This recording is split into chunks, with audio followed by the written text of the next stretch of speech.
Howdy. Welcome to Mays MasterCast. I'm your host, Ben Wiggins. It is a beautiful day in Aggieland, per usual, and we are very much looking forward to today's discussion.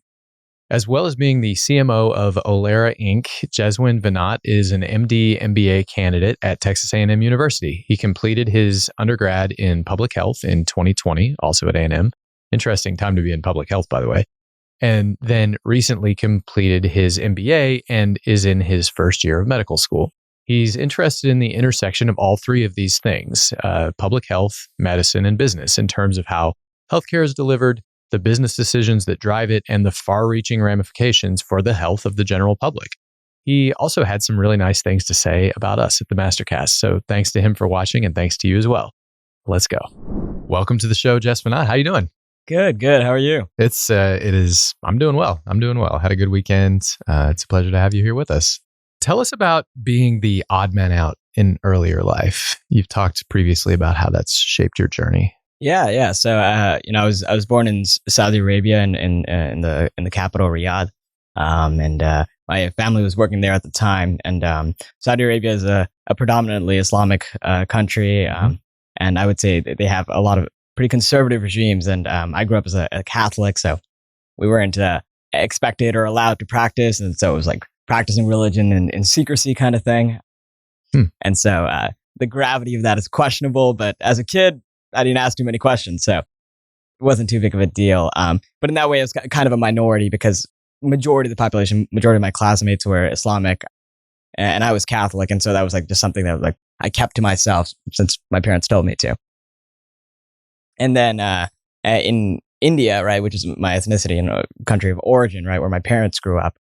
So I'd spend my summers in India, in the state of Kerala. And so the people of Kerala are called Malayali, right? And so the population is pretty diverse, but about 1% of that population is Catholic.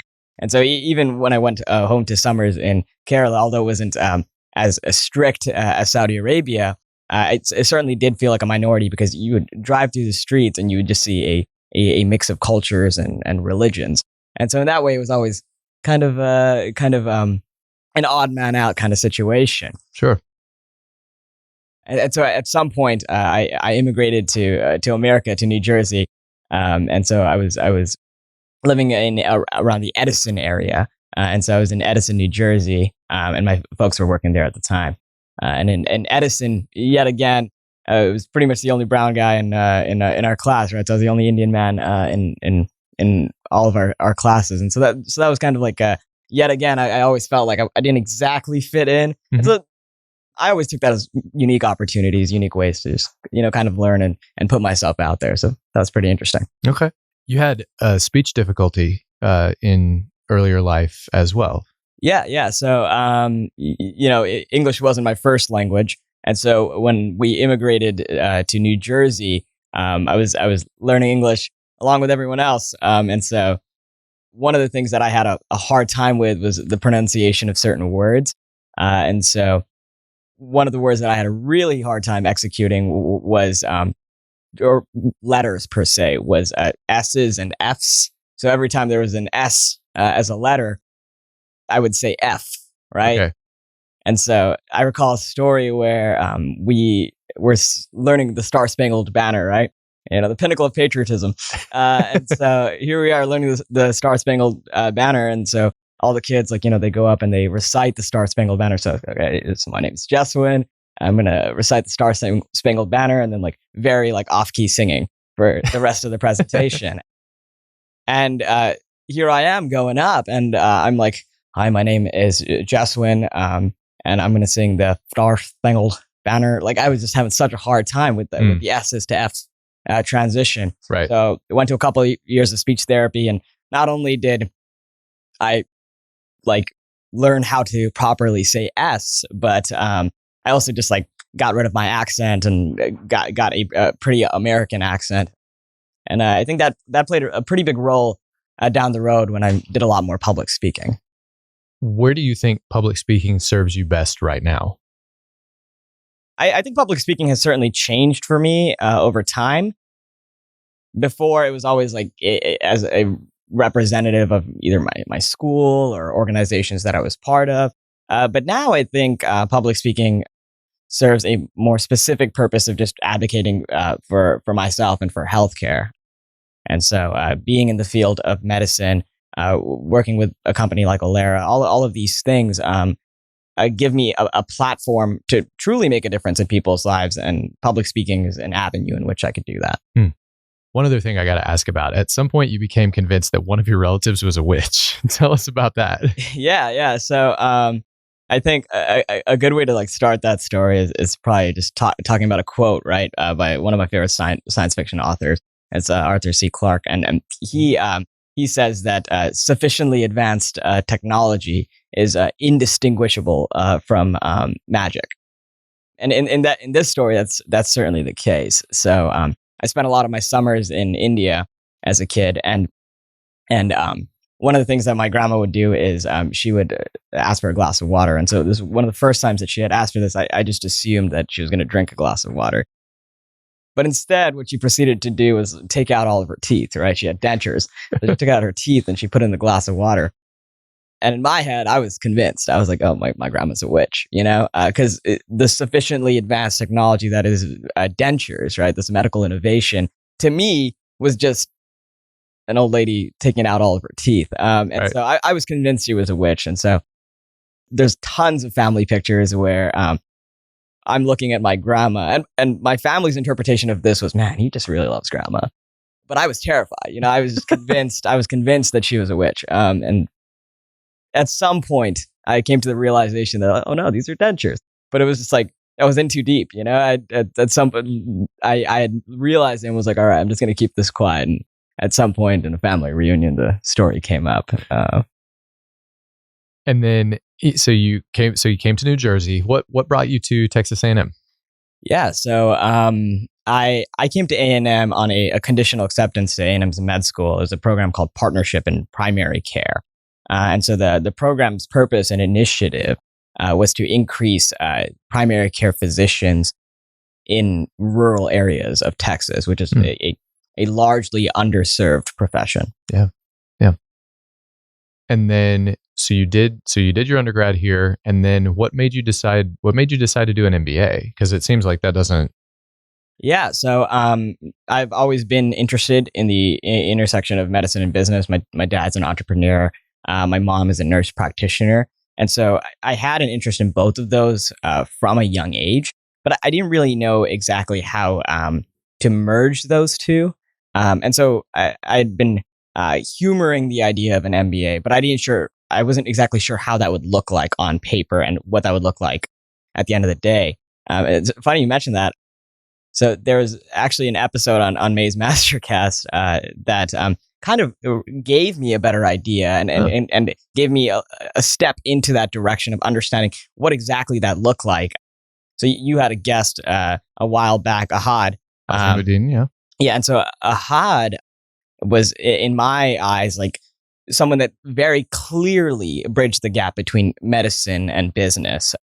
And so, Ahad did the L clip innovation, sure, right? Yeah. And so, still one of my favorite episodes, by the way. Yeah, and it was. I was sitting on one of my like long car rides back home to South Texas, and I was listening to this episode, and I was just thinking, man, if I could capture a fragment of that, just get an inkling of that intersection of business and medicine, then that itself would be a successful experience from an MBA standpoint. And you did. And I think with the help of some great mentors and great friends, we might have gotten an inkling. Yes. I'm excited to hear more. So then bring us forward to, how did you find Olara? Yeah. So when I joined my MBA during COVID year, right? So it was a smaller cohort than usual, and so I had two great MD MBA fellow classmates, and one of them was Logan DeBose, and Logan DeBose was an M3. The beautiful thing about the MD MBA is that you can do it your first year before you even start med school, or you can do 3 years of med school, take a break, start the MBA, and then come back to finish your fourth year. Okay. And so Logan was in a situation a little bit more seasoned. He had done 3 years of med school and had a great sense of the clinical aspects of medicine. Yeah. and then he started his first year. And so Logan approached me with a project with NSF I-Corps, right, which is a government grant where you interview 100 stakeholders. You really get to know your stakeholder stories, right? And so in our case, those were caregivers. And so me and Logan would spend hours just interviewing these various caregivers about difficulties they've had with caregiving. Mm-hmm. And so Logan plugged me into this project, and he really brought me into the fold and taught me the tools of the trade. How did Olara get started? Tell us a little bit about the company's journey and what you're trying to achieve. Yeah. So the company started with a group of guys and some other individuals who aren't currently with the company, but it started with TJ Fallahan, Logan, Carter Radocha, and Jesse Phipps. Mm-hmm. And these guys came together through a medical incubator called Sling Health. Mm-hmm. And so Sling Health's on campus. And TJ Fallahan, who's currently taking a break from his PhD, but TJ actually helped co-found Sling Health. And so this medical incubator basically gives various prompts to students, puts together these wonderful interdisciplinary teams, and then they address these problems using their interdisciplinary knowledge. And one of those prompts was just creating an app or a service that would help reduce the burden of stress that caregivers face. Mm-hmm. And Olara kind of spun off of that. Okay. What's the elevator pitch? Like if I'm a caregiver, oh great, Sure. You guys are reducing burden. And then, maybe I just walk on and forget about it. But if I want to say, oh, that, I want to know more about that. Like maybe the Sure. 30-second pitch, like, I guess of course. Tell us a little more. Yeah, I'd be happy to. So Olara is basically an application and service, both web and mobile, that connects caregivers to service providers. The caregiving ecosystem, the caregiving industry is very ambiguous, very complicated, and very unclear. So the difficulty is that a caregiver may have a loved one that needs a variety of services. They might need some legal services, some financial services, some estate planning. Mm-hmm. Truly, maybe they need transportation. They might need an in-house caregiver. And so there's so many industries that are spread across various areas that a caregiver might need access to. Okay. Olara kind of serves as the middleman and connects these services to these service providers. Oh, okay. And, all of these industries have different regulations, different pricings. They have different ways in which they approach their customer. We are trying to kind of provide clarity and consistency in this, because there truly is no accountability in a lot of these industries. Right. So hopefully we'll be able to provide some of that. It seems like this is a structure that would be very difficult to build in the first place, but pretty easy to put a moat around, just because there's no magic formula for doing this. Like once you've kind of uncovered it, somebody else can't just say, I'm going to do what those guys did. It's not that simple, because there's hundreds of people you have to talk to. Right. There's all of this, as you said, infrastructure from different industries that you're building this around. Mm-hmm. I mean, I don't want to build it up too much, but it sounds like what you're dealing with is a network has to be built kind of the way that Amazon built their network. Like, how do you manage 2-day shipping to everywhere? Right. One piece at a time. Right. It has to be built that way. And I think that's one of the beautiful things about being in an industry early, or in perhaps even creating your own industry, because the eldercare industry is so fragmented and everybody kind of deals with their own single piece. There is no connection or cohesion. Mm-hmm. And so by providing that, by being one of these first players in this industry, we get a lot of autonomy in our execution. And the great thing is we don't have to do everything right away. We don't have to completely cohesively bring together the eldercare industry or the eldercare ecosystem. We can start off with some specific services, perhaps estate planning and legal services, and then slowly branch out and begin to include every type of service that a caregiver might need, and truly be comprehensive. And that's our vision. Right. The other side of the coin, of course, is when you're building your own industry, or a new segment of an existing industry, adoption can be a challenge. And people are like, one of the hardest questions you get is, what is it again? Right. And that, which is a challenge that we know pretty well with podcast architects. But so how do you deal with that when you walk in? I mean, obviously the grant adds some legitimacy to what you're doing. Right. But how do you address people who, I mean, everyone agrees that caregiving is important. Right. So you have a leg up there, but how do you address the question of like, just sort of inertia works against you right now? Sure. How do you deal with that? Yeah. So I think the other side of that coin, right, is the problem that we're addressing, right? And so when the need is sufficient enough, you can kind of combat that inertia, right? So, the hundreds of stakeholder interviews we've done, right? One of the reiterating themes that we get from every caregiver is just the level of stress that they have, and the fact that things are unclear, and that they're not sure how to approach the care of their loved one. And when it comes to things like that, it reaffirms our mission, and it tells us like there's certainly a need. If hundreds, pretty much every single caregiver that we've talked to, when they've stated that there's a need for a service like this, that reaffirms our vision. Yeah. And as far as execution, right, I think the population, the customer demographic that we're targeting, it's a population that is somewhat new to technology. They didn't exactly grow up in the technological sphere. But I think the population is adaptable. And the beautiful thing is everybody ages, right? And in that way, eventually, right, our children will take care of us, and their children will take care of them. And so a service like this will be necessary eventually. And the adoptability increases with age, right? And so as we age, we are much more likely to adopt a service like this. But this project came up during a COVID year, right? Yeah. And so I had worked with Logan for about an entire year before I'd actually met him, which is an absurd concept. But we didn't meet. We did everything online, and I met him in person recently, actually. And so this entire project came up online, and we conducted all of these interviews online. So individuals who had never used Zoom before were now using Zoom, and telling us about their profound stories about their loved ones.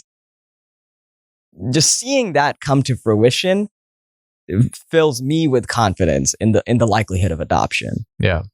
Yeah. It's kind of like you mentioned, it's what the need has to overcome the inertia when you're doing something new. Right. But of course the advantage then is you at the very least you have first mover advantage. Right. Exactly. And like I said, I think a moat would be pretty easy to build for something like this. But really what's maybe the most important thing is you're helping so many people. Right. Like you said, the need really is profound. I mean, it's very easy to imagine why it would be that way. Who is your ideal client? Like zeroing in on like a specific person. Yeah. So specific person, I would say it's probably the sons and daughters, right, who are caring for their parents. Mm-hmm. And so those are our ideal clients because they are in a position where they're not exactly sure how to care for their loved one. They're all very stressed, very busy. They're probably working jobs. And so they need something uniform, consistent, and clear in how to care for their loved one. They need a care planner. A rubric. Right, exactly. Right. And, we have a landing page, Olara.care, and right now we have a free PDF. And that's something that we hope to do throughout is just make sure that caregivers have a service that is free, right? At no point do we want to charge these caregivers. We want to reduce the entry, the access difficulty of caregiving. And so at no point do we want to charge these caregivers.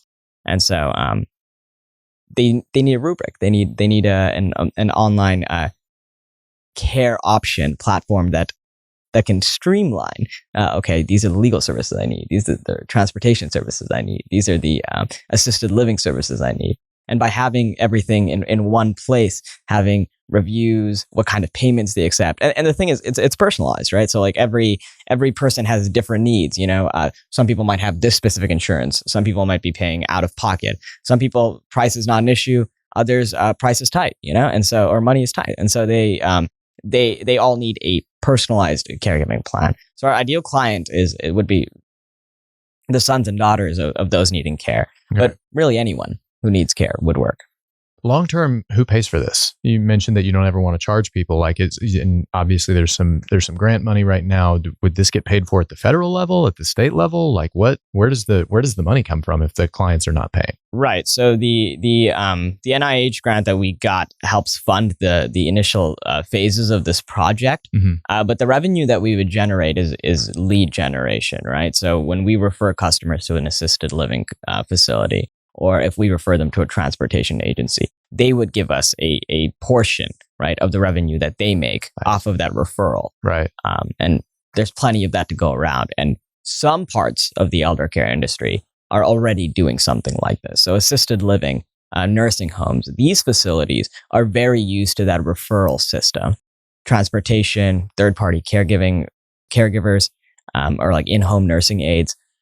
Those industries, not so much. So those industries, we would have to introduce something like that. Okay. But it's certainly a business model that's viable and tested. Okay. What have been your biggest challenges? Yeah. So I think one of the biggest challenges is just addressing individual needs, right? And making sure that it's personalized enough and not general enough that every caregiver has a specific plan of action that applies just for them and their loved one. And some of the stories that we hear are phenomenal in our stakeholder interviews, right? Some caregivers are living hundreds of miles away from their loved one, right? They have a family member that's living in a rural town. Their house isn't even close to a hospital, and they have to drive pretty far into the city to get any of the resources or services they need. Sure. And so if their loved one has a fall, all right, or if they have an injury or something like that, it takes hospital personnel a minute to get there. But not only that, it's in a rural area, right? So addresses aren't always clear. Those things, the nitty gritty of executing that healthcare plan is questionable. And so for a caregiver like that, their service plan would be completely different than a caregiver that's living in perhaps Houston in the Med Center area, right? The number of resources and access and services that they have is significantly higher. And so one of the challenges that we have is just addressing the needs of caregivers, not only in urban areas, but also rural areas, and making sure it's specific enough that it meets their needs. Mm. Can you share an example of how you guys have seen that difficulty in action? Yeah, so I think one of the services that we're helping to provide is Alzheimer's, right? And so there's a term in the medical community, which isn't exactly Alzheimer's, but can be related. It's called sundowning. And so sundowning is when you get a little older, it gets towards the evening and towards later in the day, your cognitive function just isn't as great. And so you're starting to forget little things here and there. And so... Now, are you talking about in the evening of a particular day or in general? Evenings in general. Okay. And so this sundowning phenomenon, right, isn't exclusively for Alzheimer's, but you'll see it in Alzheimer's patients. But in this sundowning phenomenon, you'll see individuals or these caregivers, right, or these care receivers have a much harder time just remembering little things, right? Okay. And then they'll go out somewhere, perhaps, right? And then they'll get lost. Yeah. Right? And so you have your loved ones they're literally getting lost.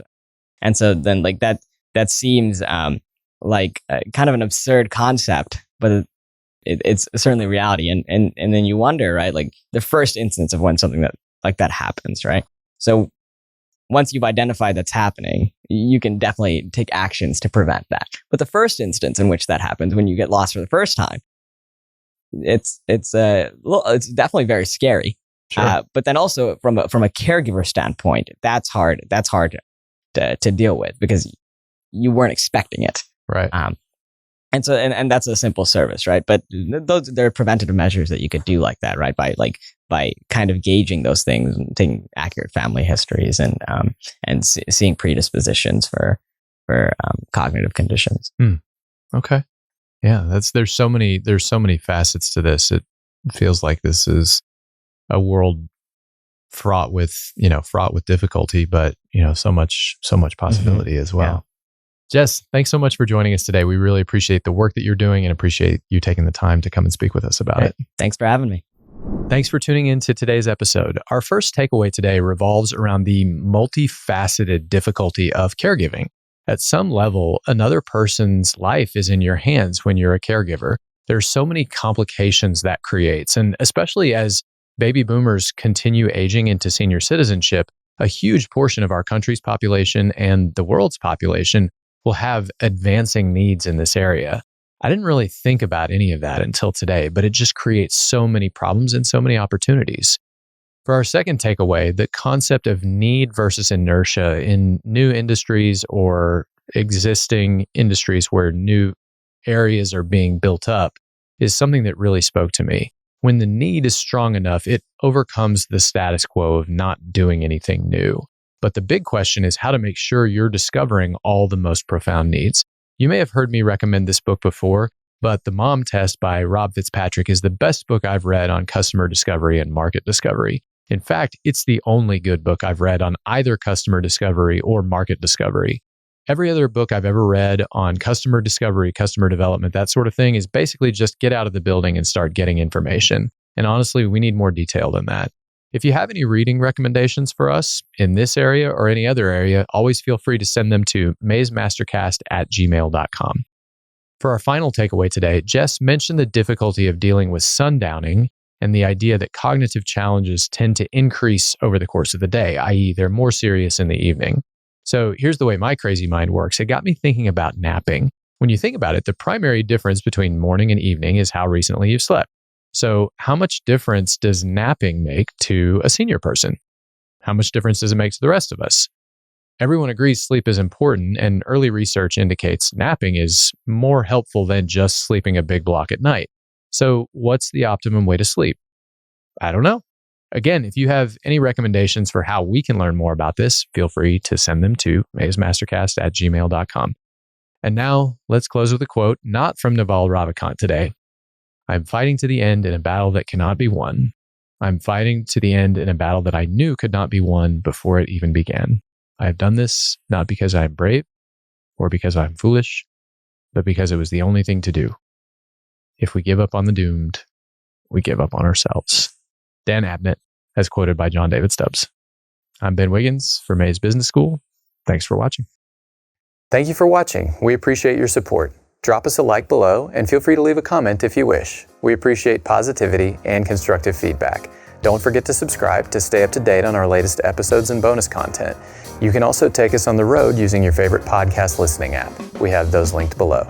If you'd like to know more about Mays Business School or our guests, visit mays.tamu.edu/podcasts. Talk with you soon.